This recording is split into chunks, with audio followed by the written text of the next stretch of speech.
একটা সংখ্যা পদ্ধতি থেকে কিভাবে আমরা অন্য একটা সংখ্যা পদ্ধতি বের করব। যেমন আমরা প্রথমেই শিখব DECIMAL decimal two binary. Decimal two binary যদি আমরা কনভার্ট করতে চাই, ডেসিমাল থেকে বাইনারিতে কনভার্ট করতে হলে প্রথমে ডেসিমাল নাম্বারকে 2 দ্বারা ভাগ করে ভাগফল ও ভাগশেষ বের করতে হবে। মূলত আমি আবার বলছি, ডেসিমাল একটা সংখ্যাকে যদি আমরা বাইনারিতে কনভার্ট করতে চাই, সেক্ষেত্রে ডেসিমাল সংখ্যাকে 2 দ্বারা ভাগ করে ভাগফল ও ভাগশেষ বের করতে হবে, এবং এই একই পদ্ধতি ব্যবহার করে আমাদের ভাগফলকে 2 দ্বারা ভাগ করে ভাগশেষ বের করতে হবে। এই প্রসেসটা চলতেই থাকবে, এবং ভাগশেষগুলো সব একত্রিত করে রিভার্স করে উল্টো করে লিখলেই মূলত আপনার হচ্ছে এটা একটা বাইনারি সংখ্যা। সো এটা আসুন একটু আমরা উদাহরণ নিয়ে একটু আলোচনা করি। যেমন সেটা হতে পারে 125। 125 এটা কী সংখ্যা? এটা হচ্ছে একটা ডেসিমাল সংখ্যা। এটাকে আমরা কি করব? এটা হচ্ছে আমরা বাইনারি সংখ্যাতে রূপান্তর করব। সো আমরা আগে জেনে এসেছি বাইনারিতে রূপান্তর করতে গেলে কি হবে, এই যে ডেসিমাল সংখ্যা 125, এটাকে 2 দ্বারা ভাগ করতে হবে। সো এটাকে যদি আমরা 2 দ্বারা ভাগ করি, সো 12, 2 12-র মধ্যে কয়বার যাচ্ছে? 6 বার। 5-এর মধ্যে কয়বার যাচ্ছে? 2 বার। আর সেক্ষেত্রে ভাগশেষ কত থাকে? 1। এরপরে 2 3 বার, 1 বার, ভাগশেষ 0। আবার 2 15, ভাগশেষ 1। আবার 2 7 বার, ভাগশেষ 1। আবার 2 3 বার, ভাগশেষ 1। 2 এর ভিতরে যাচ্ছে 1 বার, ভাগশেষ 1। 2 এর ভিতরে 0 বার। সো এখন আমরা কিন্তু অলরেডি এখান থেকে আমরা কি বের করতে পারলাম? এখান থেকে আমরা এই যে 125টাকে 2 দ্বারা ভাগ করলাম। সো আমরা আগে কি জেনে এসেছিলাম? 2 দ্বারা ভাগ করে ভাগশেষ বের করার পরে এই মানে ভাগশেষ সবগুলো, এই যে ভাগশেষগুলো যা থাকবে, এই ভাগশেষগুলোকে আমরা রিভার্স করব, মানে উল্টো করে লিখব। উল্টো করে যে সংখ্যাটা পাওয়া যাবে সেটাই মূলত হচ্ছে আমাদের বাইনারি সংখ্যা। সো ডেসিমাল সংখ্যা কি ছিল? 125। এটা হচ্ছে ডেসিমাল সংখ্যা। সো এখানে যে সংখ্যাটা আসলো, এই যে সংখ্যাটা, এইটাকে আমরা রিভার্স করব, মানে উল্টা করে আমরা এটাকে কাউন্ট করব। তো আমরা যদি উল্টা করে কাউন্ট করি তাহলে এখান থেকে শুরু হবে। তাহলে এটা হবে 1, দেন অন অন অন 0 অন। এই যে সংখ্যাটা, এটাই হচ্ছে 125-এর বাইনারি। 125-এর বাইনারি কত? On on on on 0 on. এটা হচ্ছে 125-এর বাইনারি। সো আমরা শিখলাম কিভাবে একটা ডেসিমাল সংখ্যা থেকে রূপান্তর করতে পারি। সো আপনাকে হোমওয়ার্ক হিসেবে আমি দিতে চাই, আপনি 135 এটা হচ্ছে একটা ডেসিমাল সংখ্যা, এইটার বাইনারি সংখ্যা কত হবে? এইটা হচ্ছে টাস্ক থাকলো, এটা আপনারা সবাই করবেন, কেমন? সো এরপরে আমরা যে ব্যাপারটা নিয়ে আলোচনা করব সেটা হচ্ছে বাইনারি টু ডেসিমাল। এর আগে আমরা কি করলাম? একটা বাইনারি ডেসিমাল সংখ্যাকে বাইনারিতে রূপান্তর করলাম। এবার আমরা একটা বাইনারি সংখ্যাকে ডেসিমালে রূপান্তর করব। একই জিনিস, যে জিনিসটা আমরা আগে করে এসেছি তারই মানে অপোজিট ব্যাপারটাই এখানে মূলত ঘটবে। সো এখানে আমরা একটা সংখ্যা নিব। তার আগে একটু আমি বলি, বাইনারি থেকে যখন আমরা ডেসিমালে কনভার্ট করব, সো কনভার্ট করতে হলে প্রথমে বাইনারি নাম্বারের ডিজিটগুলো কাউন্ট করে, আর এখানে আমি আগেই বলে রাখি, কাউন্ট অবশ্যই 0 থেকে কাউন্ট করতে হবে, এবং বাম দিক থেকে ডান দিকে কাউন্ট হবে। আমি আবার বলছি, কাউন্ট অবশ্যই 0 থেকে কাউন্ট হবে এবং বাম দিক থেকে ডান দিকে কাউন্ট হবে। ওকে, সো প্রতিটি ডিজিটকে 2n দ্বারা গুণ করতে হবে, এবং n ওই ডিজিটের বেস। এনটাই মূলত ওই n ইকুয়াল ওই ডিজিটের বেস। অতপর সব নাম্বারগুলোকে যোগ করতে হবে, তাহলেই আমরা একটা ডেসিমাল সংখ্যা পাবো। সো আসুন আমরা একটু আসলে মানে মৌখিকভাবে না করে আমরা হচ্ছে একটু গাণিতিকভাবে দেখার চেষ্টা করি। সো এখানে আমরা একটা বাইনারি সংখ্যা নিব, সেটা হচ্ছে 1 0 অন 0 অন অন। এটা হচ্ছে একটা ডেসিমাল বাইনারি সংখ্যা। এইটাকে কি করব, এইটাকে আমরা কি করব, এটা আমরা হচ্ছে ডেসিমাল সংখ্যায় রূপান্তর করব। সো ডেসিমাল সংখ্যায় রূপান্তর করার পূর্বে আমি আরেকবার একটু গুনি, আরেকবার একটু কাউন্ট করি। আমি আবার মনে করিয়ে দিচ্ছি আপনাকে, এখানে যে প্রত্যেকটা সংখ্যা বাম পাশ থেকে ধরবো, বাম পাশ থেকে ধরলে এইটা হচ্ছে বাম পাশ, এটা হচ্ছে ডান পাশ।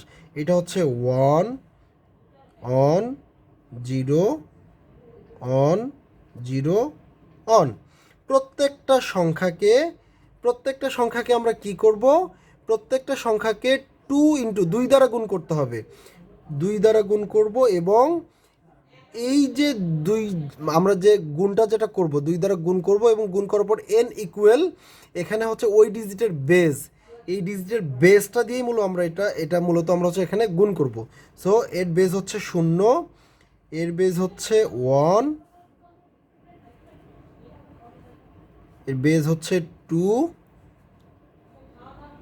এর বেস হচ্ছে 3, বেস হচ্ছে 4 এবং এর বেস হচ্ছে 5। তো এরপরে আমরা যেটা বলেছি আগেই, এই যে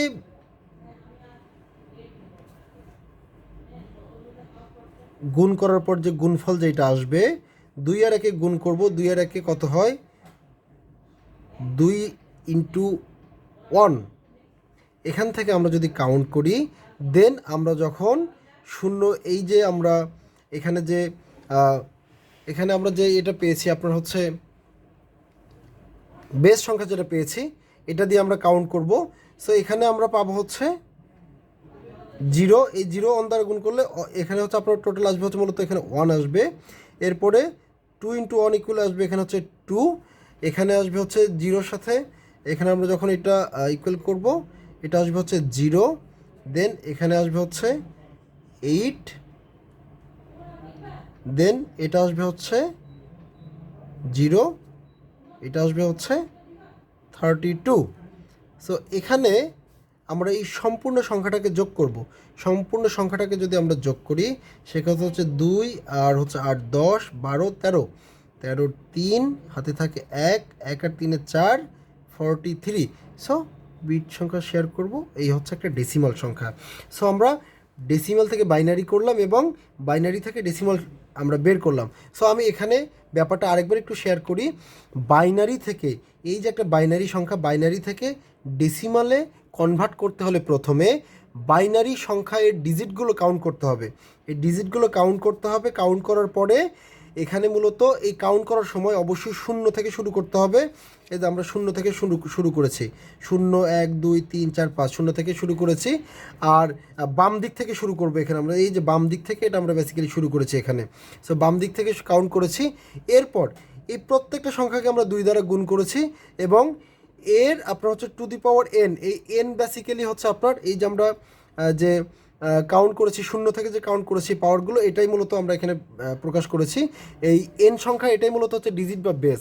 তারপর আপনার এই গুণফলগুলো আমরা যোগ করব, যোগ করার পর যে সংখ্যাটা আসবে সেটাই মূলত হচ্ছে ডেসিমাল সংখ্যা। সো আমরা বাইনারি থেকে ডেসিমাল শিখলাম এবং ডেসিমাল থেকেও বাইনারি শিখলাম। সো এখন আমরা যেটা শিখবো সেটা হচ্ছে ডেসিমাল থেকে DECIMAL, ডেসিমাল টু এখন শিখব অক্টাল। ডেসিমাল টু অক্টাল যদি আমরা করতে চাই, সো ডেসিমাল থেকে অক্টাল করতে গেলে আপনাকে সর্বপ্রথম ডেসিমাল থেকে অক্টালে কনভার্ট করতে হলে সর্বপ্রথম ডেসিমাল নাম্বারকে 8 দিয়ে ভাগ করতে হবে। এর আগে আমরা যখন বাইনারিতে কনভার্ট করেছি তখন কি করেছিলাম, 2 দ্বারা ভাগ করেছিলাম, আর এখানে আমাদের 8 দিয়ে ভাগ করতে হবে। 8 দিয়ে ভাগ করে ভাগফল এবং ভাগশেষ বের করতে হবে এবং এই একই পদ্ধতি ব্যবহার করে ভাগফলকে 8 দিয়ে, ভাগফলটাকে আমরা কি করব, ভাগফলকে আমরা 8 দিয়ে ভাগ করে ভাগশেষ বের করতে হবে এবং ওই ভাগশেষগুলো একত্রিত করে রিভার্স করে উল্টো লিখলেই অক্টাল। এখানে ডেসিমাল থেকে বাইনারি এবং ডেসিমাল থেকে অক্টাল একই ব্যাপার, শুধু বাইনারির ক্ষেত্রে 2, অক্টালের ক্ষেত্রে 8, এই সংখ্যাটা ব্যবহার করতে হবে। দেন যে ভাগশেষ যেটা আসবে সেটাকে আমরা রিভার্স করে লিখলেই একটা অক্টাল নাম্বার পাবো। সো এত জটিল না করে আসুন একটু উদাহরণ সহকারে বোঝার চেষ্টা করি। দেখা গেল 1 2 3 4, এটা হচ্ছে একটা ডেসিমাল সংখ্যা। সো এইটাকে কি করব, এইটাকে হচ্ছে আমরা একটা অক্টাল সংখ্যায় রূপান্তর করব। তো আমরা আগে কি বলেছিলাম, এই সংখ্যাটাকে আমরা 8 দ্বারা ভাগ করব। 1 2 3 4 এটাকে আমরা 8 দ্বারা ভাগ করব। সো এখানে 1 5 4 ভাগশেষ থাকে 2। আবার 8 দ্বারা যদি এটাকে ভাগ করি এখানে আমরা পাবো 19, ভাগশেষ থাকে 2। আবার 19কে যদি আমরা 8 দ্বারা ভাগ করি এখানে পাবো 2, এখানে ভাগশেষ থাকবে 3। আবার 2কে যদি আমরা 8 দ্বারা ভাগ করি এখানে আসবে হচ্ছে 0, ভাগশেষ থাকবে 2। তো এই যে ব্যাপারটা, এখন আমরা এটাকে কি করব, এটাকে আমরা হচ্ছে উল্টা দিক থেকে, এটাকে আমরা উল্টা মানে রিভার্স করব, রিভার্স করে মানে রিভার্স করে লিখবো বেসিক্যালি, নিচ থেকে উপরে যাব। সেক্ষেত্রে হচ্ছে 2 3 2 2 এই যে সংখ্যাটা, এটাই মূলত হচ্ছে একটা অক্টাল সংখ্যা। কিসের অক্টাল সংখ্যা? 1 2 3 4 এই যে ডেসিমাল সংখ্যা, এইটাকে আমরা অক্টালে রূপান্তর করলাম। আশা করি আপনারা বুঝতে পেরেছেন। সো এখন আমরা যে ব্যাপারটা নিয়ে আলোচনা করব সেটা হচ্ছে অক্টাল টু ডেসিমাল। এখন আমরা যে ব্যাপারটা নিয়ে আলোচনা করব সেটা হচ্ছে octal two decimal.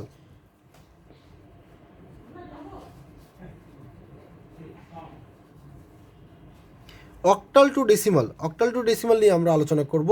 So octal থেকে ডেসিমালে কনভার্ট করতে হলে প্রথমেই অক্টাল নাম্বারের ডিজিটগুলোকে কাউন্ট করতে হবে। প্রতিটি ডিজিটকে 8 ইন্টু n দ্বারা গুণ করতে হবে, যেখানে n হচ্ছে এই ডিজিটের বেস। সো আসলে আমরা হচ্ছে একটু উদাহরণ সহ বোঝার চেষ্টা করি। সাপোজ 724 এইটা হচ্ছে একটা কি অক্টাল সংখ্যা। এটাকে আমরা কি করব, এটাকে হচ্ছে আমরা ডেসিমালে কনভার্ট করব। সো একই নিয়ম বাইনারিতে যেমনটা করেছিলাম। সো এখানে হচ্ছে সংখ্যাটাকে আমরা বাম দিক থেকে কাউন্ট করব 4 2 7, এটাকে আমরা গুণ করব 8 দিয়ে, সংখ্যা হবে 0 1 2।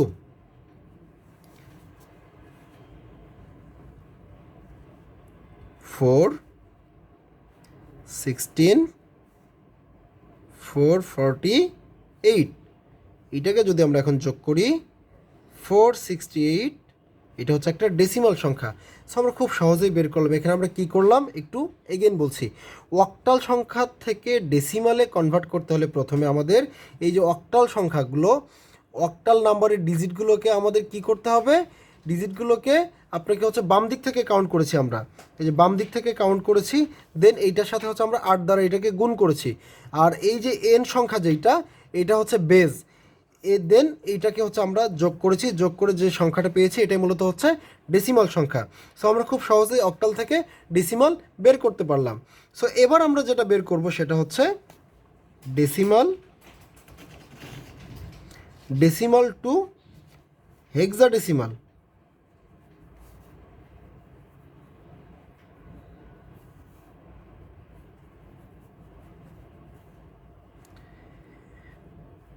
ডেসিমাল থেকে আমরা হেক্সাডেসিমাল বের করব।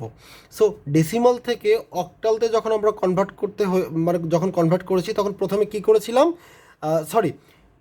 ডেসিমাল থেকে হেক্সাডেসিমালে কনভার্ট করতে হলে প্রথমে আমাদেরকে যেটা করতে হবে সেটা হচ্ছে ডেসিমাল নাম্বারকে 16 দ্বারা ভাগ করতে হবে। কারণ আমরা আগেই জানি ডেসিমাল সংখ্যা মূলত হচ্ছে আপনার 16 বিট, 16টা সিম্বল থাকে এখানে। সো 16 বিট 16 দ্বারা ভাগ করতে হবে, 16 দ্বারা ভাগ করে ভাগফল ও ভাগশেষটা বের করব সর্বপ্রথম। এরপর একই পদ্ধতি, যে পদ্ধতিগুলো বারবার আমরা ব্যবহার করতেছি ওই একই পদ্ধতি ব্যবহার করব, দেন 16 দ্বারা ভাগ করে ভাগশেষ বের করতে হবে, এবং এই ভাগশেষগুলোই মূলত সব একত্রিত করে আমরা রিভার্স করে মানে উল্টা করে লিখলে যে সংখ্যাটা পাওয়া যাবে সেটাই মূলত হচ্ছে হেক্সাডেসিমাল নাম্বার। চলুন একটু উদাহরণ দেখা যাক। এক্সাম্পল, সাপোজ 1 2 3 4, 1 2 3 4 এটা হচ্ছে একটা ডেসিমাল সংখ্যা। সো এইটাকে আমরা কি করব, হেক্সাডেসিমালে রূপান্তর করব। তো যে ইনস্ট্রাকশন আমরা পেয়েছি সেই ইনস্ট্রাকশন অনুযায়ী কাজ করি। সেটা হচ্ছে 1 2 3 4 এটাকে আমরা 16 দ্বারা ভাগ করব, এটাকে আমরা 16 দ্বারা ভাগ করব। যদি 16 দ্বারা ভাগ করি এখানে আসবে 77, এটাকে আবার যদি আমরা 16 দ্বারা ভাগ করি এখানে ভাগশেষ থাকবে 2, এখানে যদি আমরা ভাগ করি এখানে থাকবে 4, এটাকে আবার 16 দ্বারা ভাগ করি এখানে 0 4। ওকে, সো এখানে 1 2 3 4, এটা হচ্ছে একটা ডেসিমাল সংখ্যা। এইটাকে আমরা যেটা পাইলাম সেটা হচ্ছে এই যে 13, আমরা আগেই জানি 0 1 2 3 4 5 6 7 8 9 A B C D E এবং F। সো 1 2 3 4 5 6 7 8 9 10 11 12 13। তো এই যে 13-র যে সংখ্যাটা, 13-র জায়গায় এখানে আমরা কি দেখতে পাচ্ছি, এখানে হচ্ছে ডি। সো 13 ইকুয়াল আমরা এখানে ব্যবহার করব ডি। তাহলে এখানে কি আসতেছে, এখানে আসতেছে এইটাকে আমরা এখন একটু রিভার্স করব, মানে নিচ থেকে উপরে যাব। সো সেক্ষেত্রে 4D2, 4D2 এটা হচ্ছে 16। আমরা খুব সহজেই বের করলাম। সো এখানে আসলে যে সংখ্যাটা, যে ডেসিমাল সংখ্যা যেটা থাকবে, এইটাকে মূলত আমরা 16 দ্বারা ভাগ করব। ভাগ করার পর ভাগশেষ যেটা থাকবে এটাকে মূলত আমরা রিভার্স করে দিব, দিয়ে যে সংখ্যাটা পাবো এটাই হচ্ছে আমাদের হেক্সাডেসিমাল সংখ্যা। সো আমরা এখন যদি হেক্সাডেসিমালকে আমরা যদি এখন ডেসিমালে রূপান্তর করি, তাহলে দেখুন কি করা যায়। এখানে হচ্ছে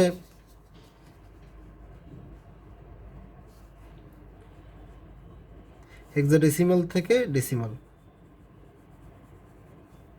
এটাতে যদি আমরা কনভার্ট করি, হেক্সাডেসিমাল থেকে যদি আমরা ডেসিমালে কনভার্ট করি, সো সেক্ষেত্রে সাপোজ একটা এক্সাম্পল দিই। তার আগে আমি একটু আপনাদেরকে বলি, হেক্সাডেসিমাল থেকে যখন আমরা ডেসিমালে কনভার্ট করব, প্রথমে আমরা হেক্সাডেসিমাল নাম্বারের যে ডিজিটগুলো, এগুলো অবশ্যই কাউন্ট করে, আপনার কাউন্ট অবশ্যই 0 থেকে হবে এবং কাউন্টের এখানে আমরা হচ্ছে বাম দিক থেকে ডান দিকে যাব, একই নিয়ম সব ক্ষেত্রেই। এবং প্রত্যেকটা ডিজিটকে আমরা হচ্ছে 16 দ্বারা গুণ করব এবং এর হচ্ছে যে আপনার বেস থাকবে, সেটাকে হচ্ছে আমরা এন ইকুয়াল ওই বেস ধরে নিব এখানে বেসিক্যালি। সো এখানে সাপোজ এ বি সি, এটা হচ্ছে একটা হেক্সাডেসিমাল সংখ্যা। এইটাকে হচ্ছে আমরা কি করব, এটাকে আমরা ডেসিমালে কনভার্ট করব। তো নিয়ম অনুযায়ী বাম দিক থেকে কাউন্ট করব, সি বি এ, এগুলোকে আমরা কি দ্বারা কাউন্ট করব, 16 দ্বারা। বেজ হচ্ছে 0 1 2, এটাকে আমরা এখন গুণ করব। তার আগে সি ইকুয়াল কত, সি ইকুয়াল কত, সি 0 1 2 3 4 5 6 7 8 9 10 11 12, সি ইকুয়াল কত আসে 12, বি ইকুয়াল কত 11, এ ইকুয়াল 10। এটা গুণন, এটা ইন্টু আমরা হচ্ছে অন, এটা ইন্টু 16 বেস সংখ্যা দ্বারা গুণ করব, দেন এটা ইন্টু 256। এখন এখান থেকে আমরা যে গুণফলটা পাচ্ছি 12 on 76 2560, এইটাকে আমরা এখন যোগ করব 2748, বেস সংখ্যা হচ্ছে 10। খুব সহজেই আমরা হেক্সাডেসিমাল থেকে ডেসিমালে রূপান্তর করলাম। আমরা ডেসিমাল থেকে হেক্সাডেসিমাল করেছি, এবার হেক্সাডেসিমাল থেকে আমরা ডেসিমাল করেছি। সো আশা করি আপনারা এই ভিডিও থেকে সংখ্যা পদ্ধতি সম্পর্কে অনেক কিছুই জানার